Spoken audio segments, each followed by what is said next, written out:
We, the people of the United States, in order to perform a more perfect union, establish justice, ensure domestic tranquility, provide for the common defense, promote the general welfare, and secure the blessings of liberty to ourselves and our prosperity, do ordain and establish the Constitution for the United States of America, preamble of the organic, original Constitution. We hold these truths to be self-evident, that all men are created equal, that they are endowed by their Creator with certain unalienable rights, that among these are life, liberty, and the pursuit of happiness, that to secure these rights, governments are instituted among men, deriving their just powers from the consent of the governed, that whenever any form of government becomes destructive of these ends, it is the right of the people to alter or abolish it and to institute new government, laying its foundation on such principles and organizing its powers in such form as to them shall seem most likely to affect their safety and happiness. Excerpted from the Direct Declaration of Independence of the original 13 United States of America.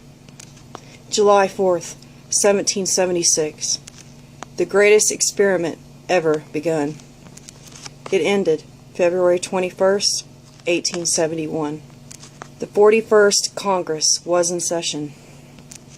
Under the Acts of the 41st Congress, Section 34, Session 3, Chapter 61 and 62, Congress passed an act titled, An Act to Provide a Government for the District of Columbia. This is also known as the Act of 1871. Congress, under no constitutional authority to do so, created a separate form of government for the District of Columbia, which is a 10-mile square parcel of land located between Maryland and Virginia.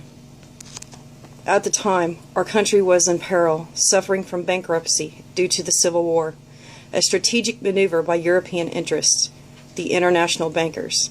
The Congress knew we were in trouble and cut a deal with the international bankers. In essence, this act formed the corporation known as the United States. Note the capitalization, because it is important. This corporation, owned by foreign interests, moved right in and shoved the original organic version of the Constitution in a dusty corner. With the Act of 1871, our Constitution was defaced in the sense that the title was block capitalized and the word for was changed to the word of in the title.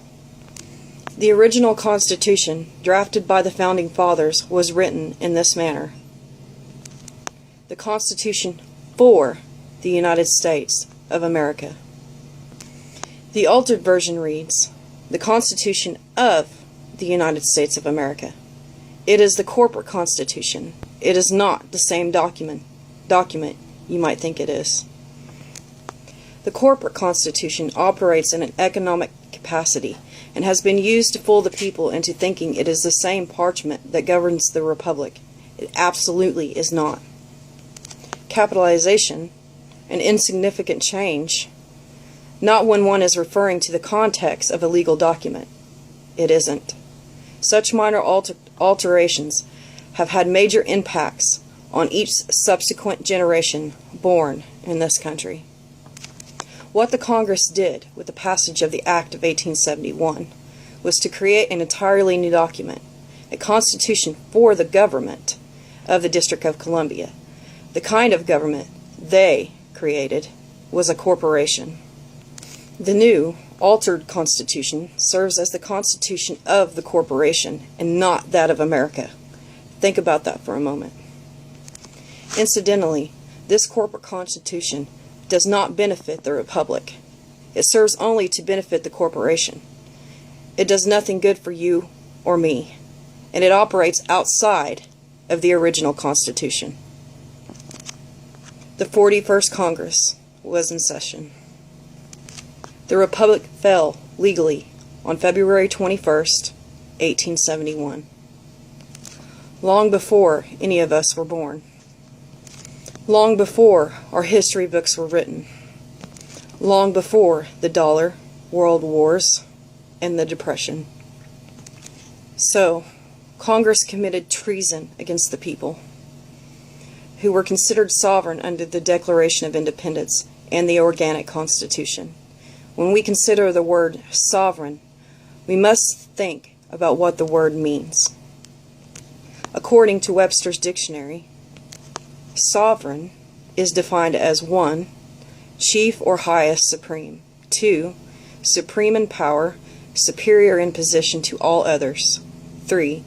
Independent of and unlimited by any other, possessing or entitled to original and independent authority or jurisdiction. In other words, our government was created by and for sovereigns, the free citizens who were deemed the highest authority. Only the people can be sovereign. Remember that.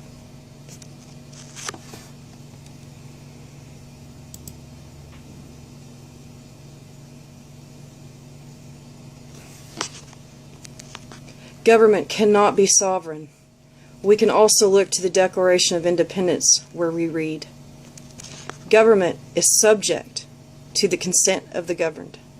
That's supposed to be us, the sovereigns.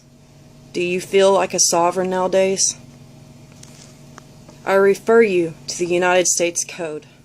Note the capitalization indicating the corporation, not the republic. Title 28. 3002, Section 15, A, B, and C. It is stated equivocally that the United States is a corporation.